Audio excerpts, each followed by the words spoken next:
So the first thing that I'm going to do is that I'm going to add some code, and this is the boilerplate of HTML. So I'm going to change the title to box. Alright, so I'll just change it to Modal box actually. So Modal box, and inside of the body tag, the first thing that I'm going to do is that I'm going to add a div here. So div class, I'll call it box. And in this box, we can add a button with the class of open box. Alright, so this is it for this button, and right below it, a div here of the class, I'll call it Modal. So this will be the content of the box. So let's add an h2 here, and you can name it anything you want. I'll call it best donuts. And as you notice, I need some text for my button, so I'm going to say open box. And let's add an image underneath it. So image source.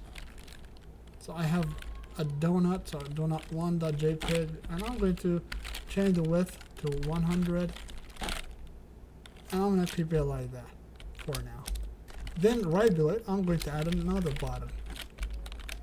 So this will be the close box button. And let's add an ID here. So I'll call it close box. Just like that. And this is it for this box. And let's move this close box down here. So I can add the break here. So this is it. So you see, this is the content of our box, and we can see it, but we will have to hide it using CSS. We are going to add some style at the top. So I'm going to use the style tag inside of the head tag, and I'm going to say dot modal. Alright, so dot modal.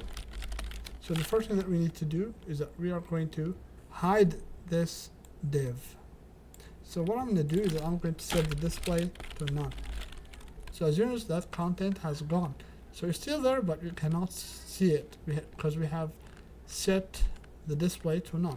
But before I do this, I'm going to unhide it for now. So I'll apply that later. I will set the position to fixed because I don't want it to move. I'm going to say top 50%, left 50%. Alright, and I'm going to say text align center. And we need transform, translate, negative 50%, comma, negative 50%. So you see it will be right in the middle. And let's add some border. So I'm going to say border 1 pixel solid gray. So it's up to you, whatever border you want to add. It's your choice. And let's add some padding around it. So I'm going to say padding. So padding 20 pixels. Let's make this on top of all of the content that we add to this page. So I'm going to say z-index. Let's go about 1000.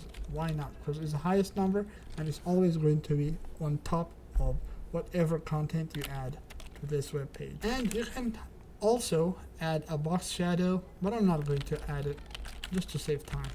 Now let's select this h2 element.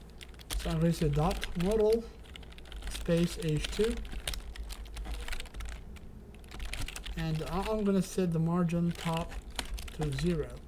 So far this is what we have, and now let's hide this. So to hide it, I'm going to set the display to none. Okay, and now we have this button here. So now whenever I click on this button, I want to open that box. We are going to use JavaScript. So at the very end of the body tag, I'm going to add the script tag, and I'm going to simply type my JavaScript here. So the first thing that we are going to do is that we are going to get elements.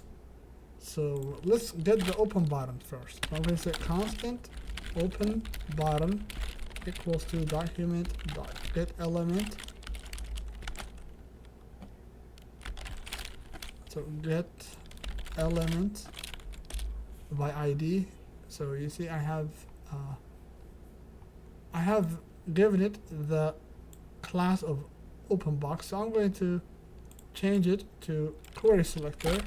So query selector, and open two parentheses and two single quotes. I'm going to say dot openbox. So you see it should match this class that we gave. Now let's get the close button. So you see with the close button we have given it the ID. So we will have to say constant close button equals to document.get element by ID, because it's an ID this time. So I'm going to open two single quotes and type in that ID, so close box. Okay, so we have used a class here and an ID. We have selected both of these. We need to select the modal as well. So I'm going to say constant modal equals to document.get element. So let me just take a look at the modal. You see I have given it the class. So I'm going to say document.query selector and open two parentheses and two single quotes. So now I can type in .modal. So .modal, just like that. And we have that ready. So we have those stored inside of these three variables. So now whenever I click on open button, I want to do something. So to do that, I'm going to say open button. So open button dot add event listener. So whenever I click on it, I'm going to run some function,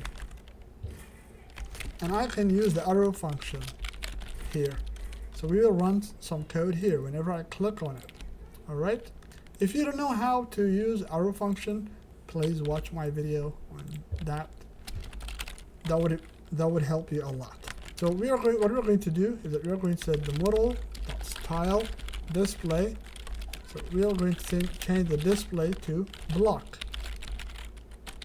So now if I click on open box, you should see the box appearing on the page. But now if I close the box, it's not going to work. So now we will have to work with the close button. So I'm going to say close button. So close button dot add event listener, open two parentheses and click again. So click, comma, and run a function here. Right, so whenever I click on close button, I want to do something. So what do we want to do? Well, we want to set the modal style to none. So I'm going to say modal dot style dot display equals to, and add two single quotes and type in none. So now if I click on open box, it should open it, and if I click on close box, it should close it. So this is it, everyone.